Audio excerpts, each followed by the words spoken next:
నమస్తే, welcome to Disha TV. ప్రస్తుతం నేనైతే ఉస్మానియా క్యాంపస్ దగ్గర ఉన్నాను.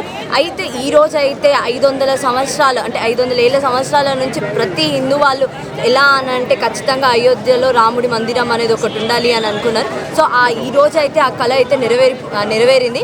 ఇంకా ఇక్కడ అయితే ఉస్మానియా యూనివర్సిటీలో అయితే వాళ్ళు ఎల్ఈడి సెటప్ చేసుకొని కానీ లేకపోతే వాళ్ళదంటూ వాళ్ళు రామభక్తిని వాళ్ళు చాటుకున్నారు. సో కొంతమంది మనతో ఉన్నారు, వారితో మాట్లాడదాం. నమస్తే అండి. సో చెప్పండి అన్న, ఎలా ఫీల్ అవుతున్నారు? అయోధ్యలో రామ మందిరం ఎట్లా ప్రారంభం అయిపోయింది ఈ రోజు నుంచి. సో ఎలా ఫీల్ అవుతున్నారు మీరు? 1528 సంవత్సరాల నుండి 2024 500 సంవత్సరాల తర్వాత ఈరోజు శ్రీరాముని ప్రాణప్రతిష్ఠ జరిగింది. దీన్ని అంగరంగ వైభవంగా అఖిల భారతీయ విద్యార్థి పరిషత్ ఆధ్వర్యంలో ఆర్ట్స్ కాలేజ్ ప్రాంగణంలో నిర్వహిస్తున్నాం. లైవ్లో చూడకపోయినా ప్రత్యక్ష ప్రసారం ద్వారా చూస్తే మా ఒళ్ళంతా తరక్కపోతుంది. మా కళ్ళ ముంగట మేమే ప్రాణప్రతిష్ఠ చేసినంత సంతోషంగా ఈరోజు మేము భావిస్తున్నాం. ఈరోజు విద్యార్థులుగా మేము ఉస్మాన్ యూనివర్సిటీ విద్యార్థులుగా ఎంతో సంతోషంగా ఉన్నాము. మేమందరం కూడా ఉస్మాన్ యూనివర్సిటీ నుంచి కూడా వేల మంది విద్యార్థులు ఒకేసారి అయోధ్య రామ మందిరాన్ని కూడా దర్శనం కూడా చేసుకోబోతున్నాం త్వరలో. అదేవిధంగా ఈరోజు వేలాది మంది కార్యకర్తలు ప్రతిరోజు ఎప్పుడు అని వేచి చూసిన సందర్భంగా ఈరోజు ప్రత్యక్ష ప్రసారం ద్వారా వేలాది మంది మహిళలు పురుషులు అందరూ కూడా ఇక్కడికి వచ్చి ఈరోజు ప్రత్యక్ష ప్రసారం వీక్షించారు.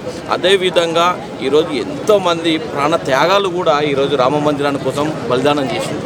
వాళ్ళందరి యొక్క ఆత్మ ఈరోజు శాంతిస్తుందని చెప్పి ఈరోజు మేము తెలియజేస్తున్నాం. అదేవిధంగా ఈరోజు చూసుకున్నట్టయితే తెలంగాణ రాష్ట్రమే కాదు, ఈరోజు భారతదేశం కాకుండా అమెరికాలో ఉన్న లండన్లో కూడా లైవ్ ప్రత్యక్ష ప్రసారం చూస్తూ ఈరోజు ప్రతి ఒక్క హాస్టల్లో ఉస్మాన్ యూనివర్సిటీలో ఉన్న 24 హాస్టళ్ళ ముంగట ప్రతి రూమ్ ముంగట దీపాలు పెట్టి అదేవిధంగా పెద్ద ఎత్తున బహిరంగ ర్యాలీ చేసి శోభయాత్ర కూడా ఈరోజు విద్యార్థి పరిషత్ ఆధ్వర్యంలో ఈరోజు భారీ ఎత్తున ఎన్సీసీ గేట్ వరకు చేయబోతున్నాం. కాబట్టి ఈరోజు అందరి యొక్క 140 కోట్ల మంది ప్రజల యొక్క కోరిక తీరిందని చెప్పి తెలియజేస్తున్నాం. ఈరోజు మోడీ గారు కానీ ఆర్ఎస్ఎస్ చీఫ్ మోహన్ భగవత్ గారు చేసిన తర్వాత మా యొక్క వాళ్ళని చూసిన తర్వాత ఈరోజు శ్రీరాముని ప్రాణప్రతిష్ఠ చేస్తే మాకు ఎంతో దర్శన భాగ్యం దొరికింది.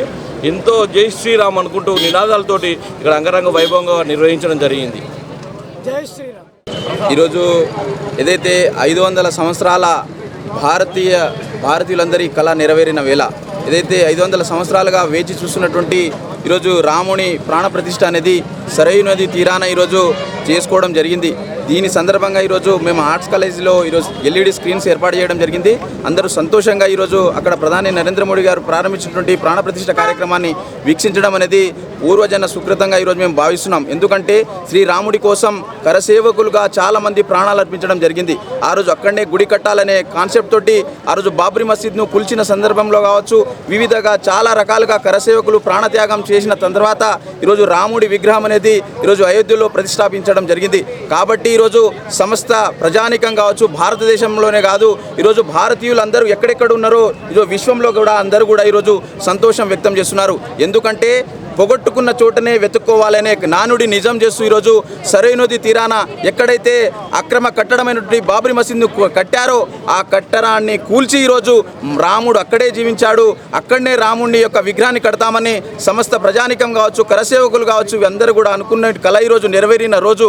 కాబట్టి సమస్త భారతీయులందరూ కూడా ఈరోజు మరోసారి దీపావళి లాగా ఈరోజు సెలబ్రేట్ చేసుకోవాల్సిన సందర్భం ఈరోజు ఉన్నది. కాబట్టి ఈరోజు భారతీయులందరూ కూడా గర్వంతో ఈరోజు భారత్ మాతాకి జై, జై శ్రీరామ్ అని నినదించాల్సిన రోజు ఈరోజు.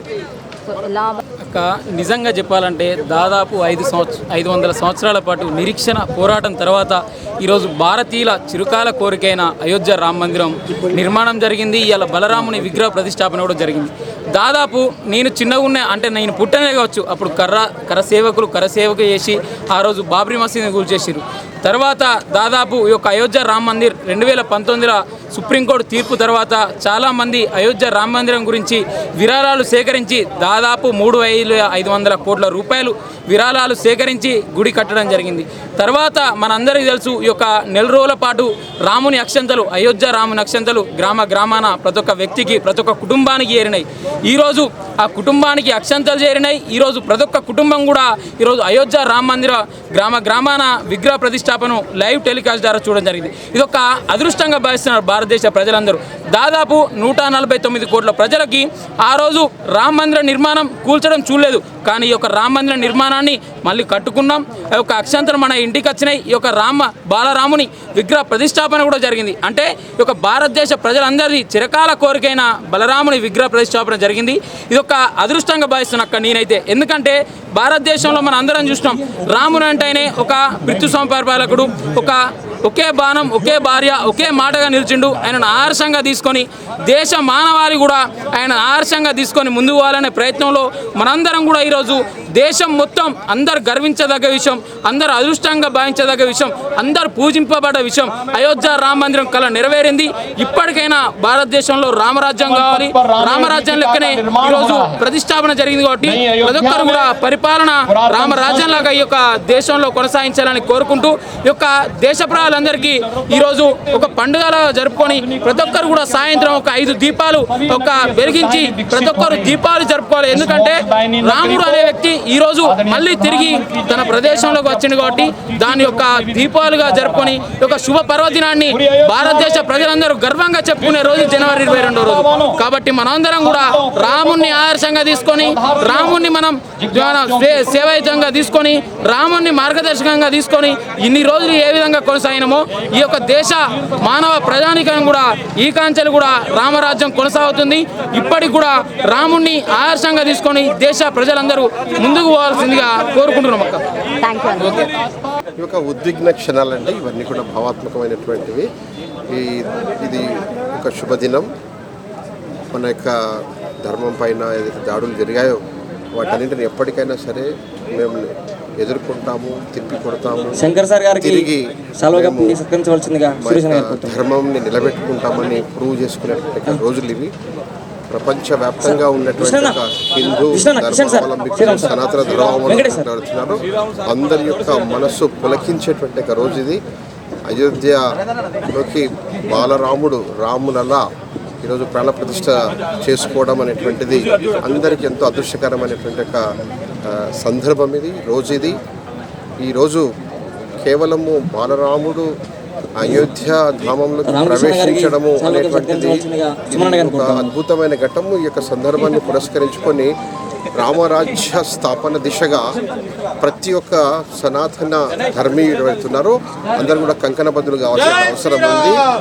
అందరూ కూడా ఈ యొక్క భారత్ ఇప్పుడు ఉండేటువంటి ఒక కాలం ఏదైతుందో దీన్ని అమృత్ కాలం అని చెప్పేసి అంటున్నారు. ఈ యొక్క అమృత కాలంలో మనందరం కూడా ఈ యొక్క దేశం యొక్క సర్వాంగీణ వికాసం కోసం ఈ దేశంలో ఉండేటువంటి ఒక చిట్ట చివరి వ్యక్తికి గుడ్డ విద్య వైద్యము అందాలి అనేటువంటి ఒక సంకల్పం కావచ్చు, శాస్త్ర సాంకేతిక రంగాల్లో ఈ యొక్క దేశం ఘనమైనటువంటి అభివృద్ధి చెందడం కావచ్చు, ఏ రకమైనటువంటి తారతమ్యము డిస్క్రిమినేషన్ లేనటువంటి ఒక సమాజం రామరాజ్యం కోరుకున్నది. ఒక శక్తివంతమైనటువంటి ఒక రాజ్యంగా ఈ యొక్క రాజ్యం ముందుకు వెళ్ళడానికి కావాల్సినటువంటి యొక్క అనుకూలమైనటువంటి పరిస్థితులు కనిపిస్తున్నాయి. భారతదేశం అనేక రంగాల్లో కూడా అభివృద్ధి చెందుతుంది. అయితే ఈ యొక్క రాముడి యొక్క ఏదైతే ప్రాణ ప్రతిష్ఠ అవుతుందో దీనిని మనము ఆధారంగా చేసుకొని ఒక ఉన్నతమైనటువంటి ఆలోచనలతో అన్నింటినీ కూడా పక్కన పెట్టి నేషన్ ఫస్ట్, దేశం నాకు ముఖ్యము, ధర్మం నాకు ముఖ్యము అని చెప్పేసి ఈ దేశంలో ఉన్నటువంటి ప్రతి ఒక్కరు ఆలోచన చేసి ఈ దేశం యొక్క అభివృద్ధి కోసం మనం అంకితం కావడమే రామునికి మనం అనిపించేటువంటి నిజమైనటువంటి భావిస్తున్నాను. జై శ్రీరామ్. అందరికీ జై శ్రీరామ్. పృథ్వీ నా పేరు. 500 సంవత్సరాల భారతీయుల యొక్క కళ, హిందువుల యొక్క కళ ఈరోజు నెరవేరింది. ఏదైతే అయోధ్య బాలరాముడి యొక్క ప్రాణ ప్రతిష్ఠ కార్యక్రమము ఓయూలో రామభక్తులందరం కూడా లైవ్ కార్యక్రమం పెట్టి ఇక్కడ నుంచి వీక్షించి ఏదైతే చారిత్రక సన్నివేశాన్ని, ఉద్వేగభరితమైన సన్నివేశాన్ని మేమందరం కూడా వీక్షించడం జరిగింది. రాముడు తన కార్యంలో ప్రతి జనరేషన్ని భాగస్వామ్యం చేసుకుంటూ వెళ్ళాడు. ఏదైతే మన ఫోర్ ఫాదర్స్ కావచ్చు వాళ్ళందరికీ కరసేవ వేసేటువంటి అవకాశాన్ని ఇచ్చినటువంటి రాముడు మా జనరేషన్కి తన గుడి కోసము విరాళాలు సేకరించడము, ఏదైతే అక్షింతలు పంచడము, లైవ్ కార్యక్రమాలు పెట్టేసి ఏదైతే ఆలయాన్ని మా కళ్ళతోటి ప్రాణప్రతిష్ఠ కార్యక్రమాన్ని కళ్ళతో చూసే భాగ్యాన్ని మాకు కలిగించినందుకు శ్రీరాముడికి చేతులెత్తి నమస్కరిస్తూ ఉన్నాము. రాముడు ఆలయం అంటే ధార్మిక క్షేత్రమే కాదు, స్వాభిమాన సంకేతం. భారతీయుల యొక్క స్వాభిమాన సంకేతానికి నిదర్శనము రాముడి యొక్క గుడి. 500 సంవత్సరాల చరిత్రలో చాలామంది తమ ప్రాణాలను సైతము అర్పించి రాము గుడి కోసము అహరహరం శ్రమిస్తే ఈరోజు ఒక రామ మందిరం అనేది మన కళ్ళ ముందు నిలబడతా ఉంది. భారతీయులందరూ కూడా ఏదే అయోధ్య రాముడు లంక వనవాసం నుంచి అయోధ్యకి తిరిగి వచ్చినప్పుడు దీపావళి సెలబ్రేషన్స్ ఎట్లయితే చేసుకున్నారో ఈరోజు దీపావళి కంటే ఎక్కువ భారతీయులందరూ భారతీయ వీధిలో కూడా ఈరోజు రామనామ స్మరణతోటి మారుమోగుతూ ఉంది. విదేశీ దురాక్రమణదారులు రాముడి యొక్క గుడి కూలగొట్టి గుమ్మటాలు కట్టి మసీదుగా చిత్రీకరించి భారతీయుల్ని మోసం చేసి రాముడిని నీడ లేకుండా చేసిర్రో ఉన్నటువంటి ఏదైతే కరసేవకులందరూ ఆ మసీదుని కూలగొట్టి ఇది రాముడిది అని చెప్పేసి కోర్టులో లీగల్గా కోర్టు సర్వేలు చేసి రాముడు ఇక్కడ జన్మించాడని చెప్పేసి ఆధారాలతో సహా తీర్పునిస్తే ఈరోజు భవ్యమైన రామ మందిరము మన కళ్ళ ముందర ఉంది. భారతీయులందరికీ ఏదైతే ఇది తమ జీవితాల్లో గుర్తుండిపోయేటువంటి సన్నివేశము, ఈ సన్నివేశాన్ని మా కళ్ళతో చూస్తున్నందుకు మాకు చాలా సంతోషంగా ఉంది. ఈరోజు ఓయూలో విద్యార్థులందరూ రామకార్యంలో మేమందరం కూడా భాగస్వాములు అవుతాము, రామకార్యంలో మాకు కూడా మేము పాలు పంచుకుంటామని చెప్పేసి తండోపతండాలుగా తరలివచ్చి ఈరోజు ఏదైతే కార్యక్రమాన్ని వీక్షించడం జరిగింది. రామరాజ్యానికి పునాదులు పడ్డాయి. ఈ భారతదేశం అనేది ప్రపంచంలోనే అగ్రగామి దేశంగా మారబోతా ఉంది. ఈ రామరాజ్యం అనేది ప్రపంచానికి ఒక దిక్సూచిగా మారబోతుంది. దానికి ఇదే నిదర్శనము. రామరాజ్యానికి పునాదులు పడ్డాయి. జై శ్రీరామ్.